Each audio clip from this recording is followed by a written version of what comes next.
Hey guys, very good morning to all of you. In today's video, I'm going to talk about an architectural marvel, an Indian architectural marvel, which is not in India. It is 3000 kilometers away from India into a different country altogether. It is an exceptional piece of town planning, craftsmanship and architecture. And guys, it's also a UNESCO World Heritage Site. It is 1500 years old, one of the biggest temple complexes in the world. So guys, without any delays, let's start today's vlog about Angkor Wat.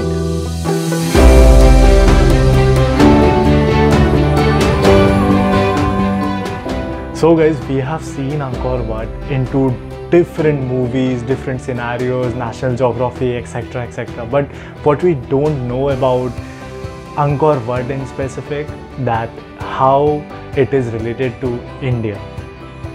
So Angkor Wat was built around 1200 to 1500 years ago. It was built by the Khmer Empire.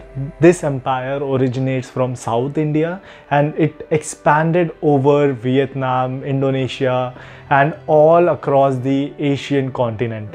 So this was a massive empire with excellence in architecture, town planning and logistic.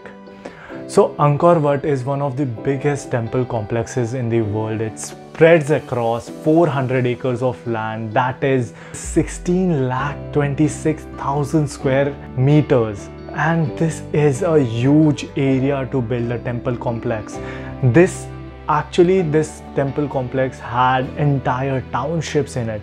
It is an example of excellent town planning because it was based on a grid system. Plus, they had an amazing rainwater management system where they have water reservoirs, and these water reservoirs expand up to 2 kilometers wide. That kind of thought process, that kind of management of water is exceptional.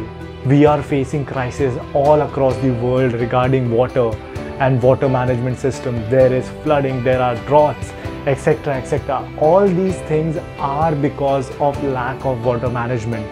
And these people did water management 1500 years ago. Angkor Wat is made up of 10 million stone blocks, and some of these stone blocks weigh over 1.5 tons. And these stone blocks were procured from 40 kilometers away. Having an idea of getting these stone blocks from 40 kilometers away was a very big challenge in those days. Coming to the planning of the structure, the Garbhagriha of this temple, which is also called as Mount Meru. Mount Meru is a representation of a Mount Meru, and it is said that Mount Meru is the mountain where all the gods live.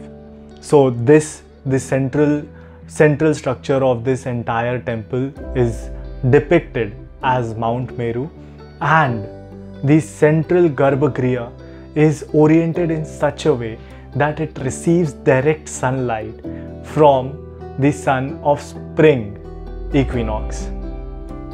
Yes, this actually depicts their knowledge, their study of sun path. We still, as an architects, we design a lot of structure, but we do not study sun path in that detail. We know about it, but how many of us as an architect are actually implementing these kind of things?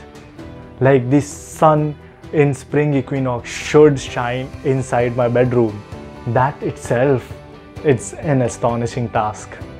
And they did it 1200 years ago. The entire city had intricate channels of water around it for farming, for daily utilities, even for transportation. So this entire grid was oriented in such a way that all across the city, the water is distributed and can be distributed at the will of the municipal corporation back then. The structures all the structures that were habitable were made up of wood back then. Only the main monumental structures and the temple structures were made up of stones. That's why only small remains of these townships have been found right now, and not the entire cities. But it is said that this city was thriving at that time. More than 10 lakh people were residing across this entire area. So guys, I'm not here to promote a religious structure or something. I'm here to promote pure architecture and architectural knowledge. What we can learn from this structure is that how important water conservation is, how important town planning is, how important planning of logistic is. Just imagine, construction of this temple complex took 33 years, 6,000 elephants, more than 3 lakhs labor. That's a huge amount. But achieving this at that era was a marvelous deed itself. And considering the rainwater management, the solar orientation, the planning of the streets, the pathways, the city itself, in itself, it's a very, very marvelous deed. So we should learn from these civilizations, these structures, these ancient marvels around us, that how important it was back then. It hasn't lost any importance right now. But right now, as a civilization, we should more focus on rainwater management systems, street management systems, logistic management systems. We should focus on lowering down our energy consumption.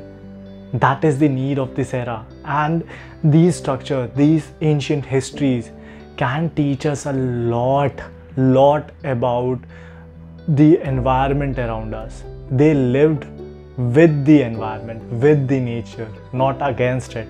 They didn't force the nature. And we can see around us, we have forced nature in so many different ways. And that's why we are into the flood plains. That's why people are getting affected by floods all across the world. We are in the drought regions. That's why people are affected by the droughts all across. They are not into rainwater management.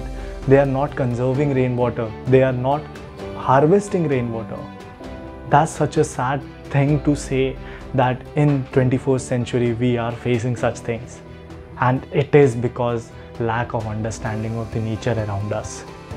So guys, this was my entire video. I hope you learned something. I hope you picked up something. I hope you will research about this topic more. This was just a general video. It can take at least 10 videos just to explain the intricacies of this structure. So go ahead, search about this structure. If you have any kinds of doubts or questions, go ahead, mention it in the comment section.